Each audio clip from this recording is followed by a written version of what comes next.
എനിക്ക് തന്നെയാണ് തോന്നിയത്. ഞാൻ തന്നെയാണ് പറഞ്ഞത്. ആണോ? അല്ല ഞാൻ പറയുന്നു, മനസ്സിൽ വെച്ചുകൊണ്ട് നടക്കാനും പറ്റില്ല. അപ്പൊ ഞാനിങ്ങനെ സ്പാർക്ക് തോന്നി, ഞാൻ പറഞ്ഞു ഞാൻ പ്രേമാണ്. അപ്പൊ എന്റെ അടുത്തൊന്ന് അപ്രോച്ച് ചെയ്തേ, പ്രേം എങ്ങനെ ഇരിക്കുന്നേ? ഭയങ്കര ജാടയൊക്കെ.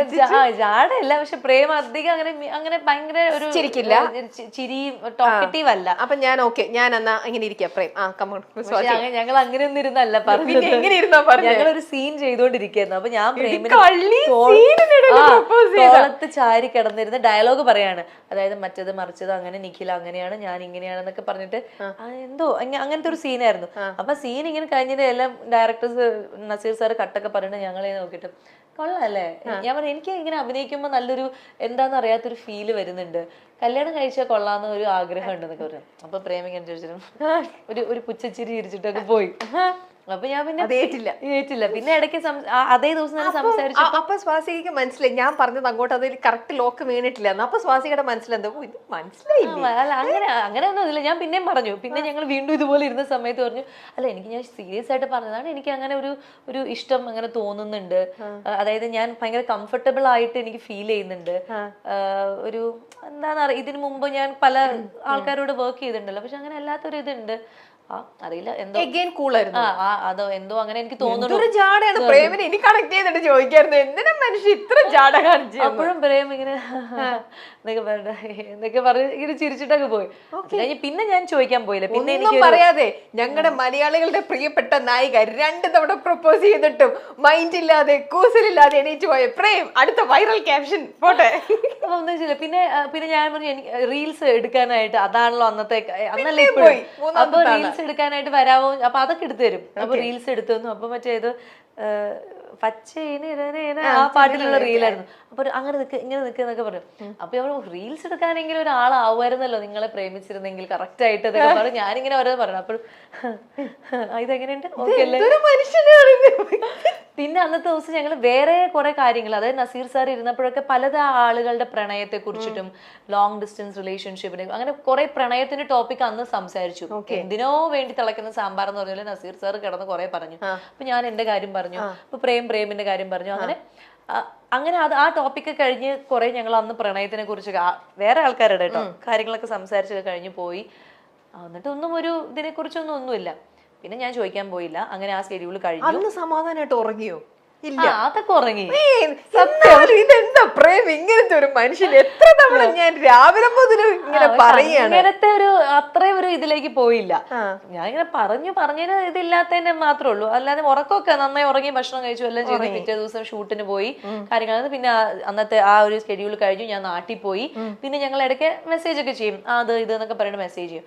അങ്ങനെ ഒരു പ്രാവശ്യം ഞാൻ തിരിച്ച് ഷൂട്ടിന് വരുന്ന സമയത്ത് ഞാനിങ്ങനെ ഇവർക്ക് ഇദ്ദേഹത്തിന് ഒരു ഇതുണ്ട്, സൂപ്പർ മാർക്കറ്റ് തൈക്കാട്. അപ്പം ഞാൻ എപ്പോഴും വരുമ്പോൾ ഇങ്ങനെ ഇത് വേണം, അത് വേണം, മറ്റത് വേണം, മറിച്ച് വേണം എന്ന് ലിസ്റ്റ് കൊടുക്കും. അപ്പൊ അങ്ങനെ ഞാൻ കുറെ ലിസ്റ്റ്, വേറെ എന്തൊക്കെയോ കാര്യം സംസാരിച്ചിരുന്നു, കുറെ ലിസ്റ്റ് ഒക്കെ കൊടുത്തു. ഇതൊക്കെ വേണം, ഞാൻ ഇന്ന സമയത്ത് എത്തും എന്നൊക്കെ പറഞ്ഞപ്പോഴാണ് മറുപടി ആയിട്ട് വന്നത്, thanks for coming to my life എന്നാണ് പ്രേമിന്റെ മറുപടി വന്നത്.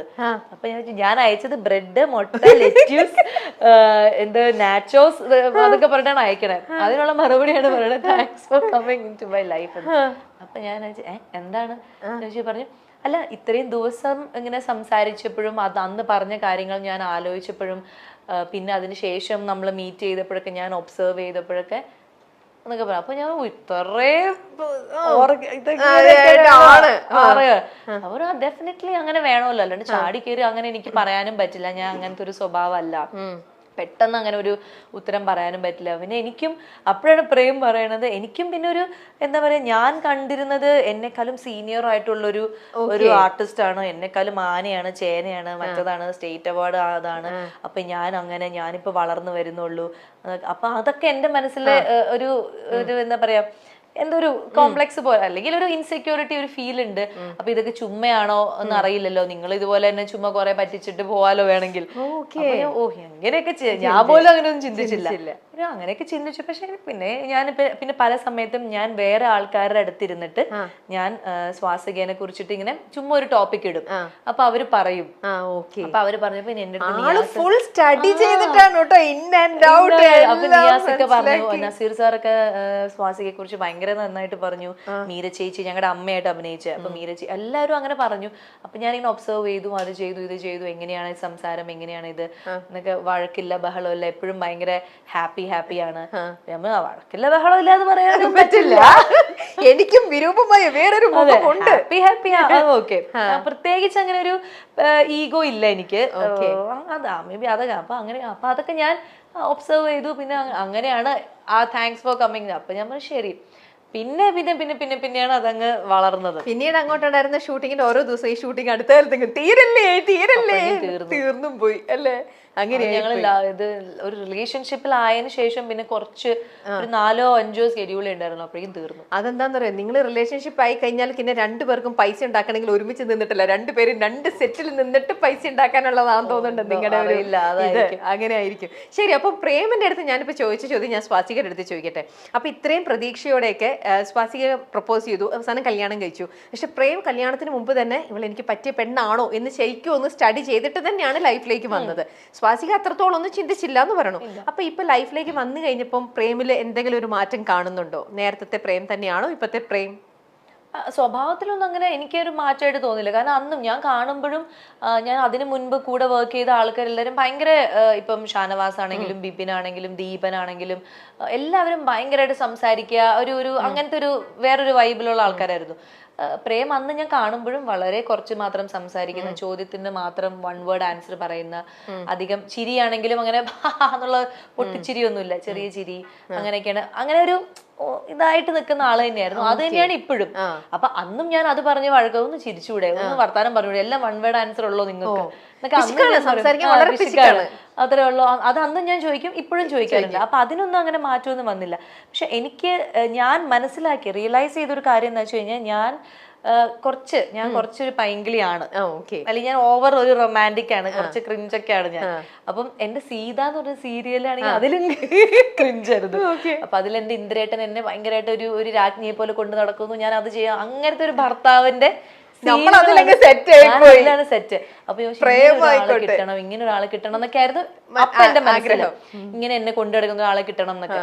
പക്ഷെ റിയാലിറ്റിയിൽ വന്നപ്പോ ഞാൻ ഈ ആളുമായിട്ട് അട്രാക്ട് ആയി. അപ്പൊ ഞാൻ വിചാരിച്ചു അപ്പം ഇതും ഒരു നല്ലൊരു ക്വാളിറ്റി ആണ്. പിന്നെ എനിക്ക് മനസ്സിലായി അതും അങ്ങനെ, അല്ലെങ്കിൽ നമ്മൾ എപ്പോഴും കൊഞ്ചിക്കുക, അല്ലെങ്കിൽ എപ്പോഴും നമ്മൾ ഇതാക്കുക, അല്ലെങ്കിൽ ഉമ്മ ലവ് യു, അതൊന്നും അല്ല റിയൽ ആയിട്ടുള്ള ഒരു റിലേഷൻഷിപ്പ്, അല്ലെങ്കിൽ ഒരു ശരിക്കുള്ള സ്നേഹം എന്ന് പറഞ്ഞാൽ നമ്മളെ ഭയങ്കരമായിട്ട് പീസ്ഫുൾ ആക്കി വെക്കാൻ അവർക്ക് പറ്റണം എന്നുള്ളതാണ്. നടിയും അവതാരകയുമായ സ്വാസിക വിജയുടെ 2ാം വിവാഹ വീഡിയോ ആണ് ഇപ്പോൾ സോഷ്യൽ മീഡിയയിൽ വൈറലാകുന്നത്. തമിഴ് ആചാരപ്രകാരമുള്ള മനോഹരമായൊരു വിവാഹ വീഡിയോ ആണ് ഇത്. തമിഴ് ആചാരപ്രകാരം താരം 2ാമതും വിവാഹിതയായി എന്നതിന്റെ സൂചനയാണ് ഇപ്പോൾ പുറത്തു വന്നിരിക്കുന്നത്. കഴിഞ്ഞ വർഷമായിരുന്നു നടിയും അവതാരകയുമായ സ്വാസിക വിജയ് വിവാഹിതയായത്. ടെലിവിഷൻ താരവും മോഡലുമായ പ്രേം ജേക്കബ് ആണ് നടിയുടെ ഭർത്താവ്. സുരേഷ് ഗോപി, ഇടവേള ബാബു, രചന നാരായണൻകുട്ടി, മഞ്ജു പിള്ള, സരയു തുടങ്ങി നിരവധി പേർ വിവാഹത്തിൽ പങ്കെടുക്കാൻ എത്തിയിരുന്നു. ഏറെ നാളത്തെ പ്രണയത്തിന് ശേഷമാണ് ഇരുവരും വിവാഹിതരായത്. കഴിഞ്ഞ വർഷം ഇതേ ദിവസമായിരുന്നു വിവാഹം. 1ാം വിവാഹ വാർഷികത്തിൽ വീണ്ടും വിവാഹിതരായിരിക്കുകയാണ് താരദമ്പതികൾ ഇപ്പോൾ. ഇതിന്റെ വീഡിയോ പ്രേം സോഷ്യൽ മീഡിയയിൽ പങ്കുവച്ചിട്ടുണ്ട്. തമിഴ് ആചാരപ്രകാരമാണ് ചടങ്ങ് നടന്നത്. 1 വർഷം വളരെ പെട്ടെന്ന് കടന്നുപോയി. തമിഴ് ആചാരത്തിൽ വീണ്ടും വിവാഹിതരാകാൻ ഞങ്ങൾ തീരുമാനിച്ചു. ഇത് മനോഹരമാക്കി തീർത്ത എല്ലാവർക്കും നന്ദി. ഷൂട്ടാണെങ്കിലും ഞങ്ങൾ 2 പേർക്കും ഇതൊരു യഥാർത്ഥ കല്യാണമായി തോന്നി. എല്ലാവരോടും സ്നേഹം എന്ന അടിക്കുറിപ്പോടെയാണ് പ്രേം വീഡിയോ പങ്കുവച്ചത്. വീഡിയോയ്ക്ക് താഴെ നിരവധി പേരാണ് താരദമ്പതികൾക്ക് ആശംസകൾ അറിയിച്ചുകൊണ്ട് എത്തിയിട്ടുള്ളത്.